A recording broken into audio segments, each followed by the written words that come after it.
Welcome guys sa akin channel, Kidnans TV, back again with another video. So magtimpla tayo ng Acrytex cast guys, no? At haluan natin ng Acrytex primer. So magmasilya tayo sa mga sa plywood.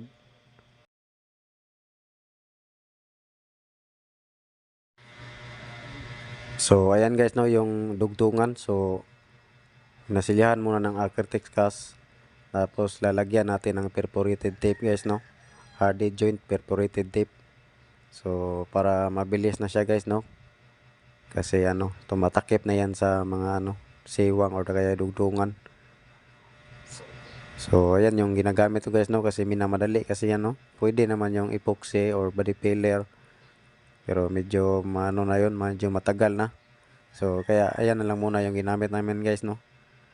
Pero maganda naman yan na perforated tape guys, no. Hindi yan basta-basta na papel. So medyo makunat yan na papel. So ganyan lang siya kabilis guys, no. Lagyan mo muna ng Acrytex cast, tapos sundan mo ng perforated, tapos sagurin mo ng palita. Tapos pagka medyo tuyo na yan, so uulitan lang natin siya ng isang mano guys, no, para matakpan yung perforated tape. So madali na lang siya guys, no. Pagka tuyo, lilihain, tapos primer, tapos top coat na.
Las 11:54.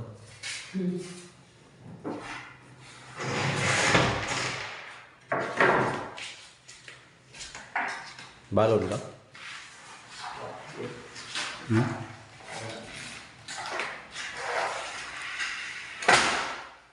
Dito ka.